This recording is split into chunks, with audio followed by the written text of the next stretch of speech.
Karyn Bryant for MMA H.E.A.T here with the double champion Ryan Bader, who will be facing Cheick Kongo September 7th. You know, the two of you have been going back and forth on social media a little bit. I know this is a fight that he's wanted for some time. How do you feel about the fact that it's finally coming together?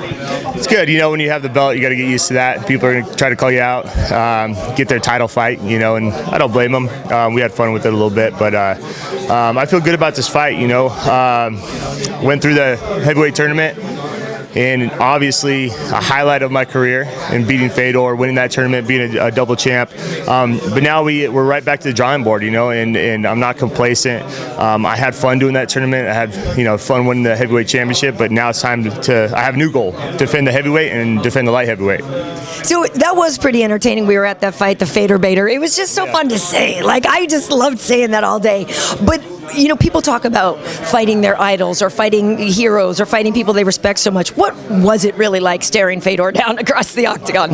Yeah, you know, beforehand and in camp, it was like, it was kind of out of sight, out of mind, you know. It was, oh, it's 8 weeks away, it's 4 weeks, it's 1 week, a couple days away. And then you're, you know, you're in the arena, and then you're in the cage, and we, you know, we were told a couple minutes before, hey, we're going to do, you know, the national anthem and the Russian anthem too. And so that was new for me. You know, usually you get in there, you do a stare down, and you fight. And so for them to, we did that. Then it started to come, like, I'm hearing UFC chants, and it's becoming like a national thing. And it was an amazing experience. But you know, looking across from, like, man, like, rewind to 12, 13 years ago, I was wrestling, and like I was watching him go through the Pride tournament and all that, and here I am standing across from him, and he's going to try to take my head off right now. And I just saw him do that in the tournament. You know, he rolled through those guys, and so it was pretty surreal. But you know, through camp and at that moment, I'm like, you know, you're better. We're here for a reason. Don't put him on a pedestal. You know, you can after this fight, and that's how I kind of approached it. I mean, I think you would have to, right? You have to just compartmentalize it and go. Because you can get caught up, and a lot of people do, caught up in the hype, and you know, you start second guessing yourself, and so that's something I just kind of kept out of my mind. And I go, when the fight starts, it's all good, right? All that hoopla before, don't let it get you. Well, you were obviously very successful there and won that tournament, but there was that whole talk of why wasn't Cheick in the tournament, right? He was naturally a heavyweight, and you were coming up. So, you know, when you sort of look at that and look at the people that you did beat in there, what do you think of how that tournament came together and the people that were in it? I don't know, to be honest. I don't know how they picked. You know, I think they went through and they said, hey, what about this guy? Does he want to be in there? He said yes, and let's do him. And he was left out for whatever reason, you know. And I don't know if it's his fighting style. I don't know if it's anything else. But, you know, he wasn't in there. He gets a shot now. You know, he said something about me not deserving the heavyweight title after I went through the heavyweight tournament that he wasn't invited to.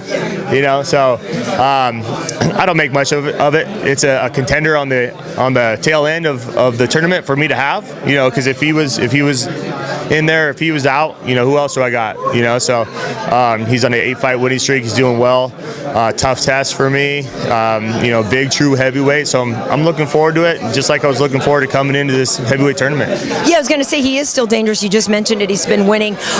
Just basically, when you approach somebody like him, what's the best? I mean, most people are going to think you should take him down. Probably. He's got long arms, all that. Yeah, I mean, you look at in the tournament too, like with Fedor and all that, you never know what's going to happen.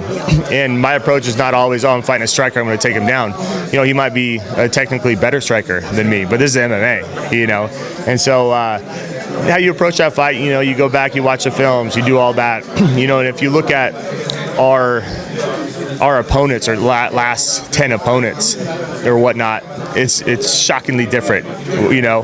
And a lot of his opponents were week and a half, 2 weeks notice kind of step-ins, and you know, not taking anything away from his wins or anything like that, but I just felt like I've fought a lot better competition, and you know, and going back, you know, 10 fights, you know, and I don't know what I am. I've lost one fight in, you know, how many years here, and I just feel like I've consistently fought that top level competition and went out there, game plan, found a way to win, did it right, and you know, I've been on a stride the last, you know, 6-7 fights have been KOs, you know, and so I just feel good. I feel like I'm in my prime. I feel good mentally, physically.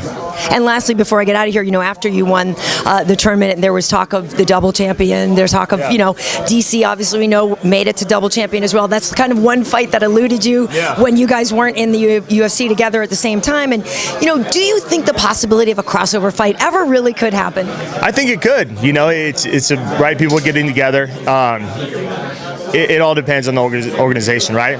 Or, even, the logistics of that is what's holding it back, but even an exhibition or something like that, something. So we'll see how long, DC fights. That's one fight that I definitely wanted. I had, and then he got pulled out to fight for the championship, and I lost a key fight in there, but that's one thing that I feel from 3-4 years ago, I'm a totally different fighter now than I was back then, so I definitely want, I'll fight him, John Jones, just get one of those big crossover fights. I think that's what needs to happen in this sport, and that's not my choice. It's a organization's, but I would love for it to happen. As a fan, I would as well. Ryan, congrats on all your success so far. You've been looking great these days. Best of luck in the fight. I appreciate it. Thank you.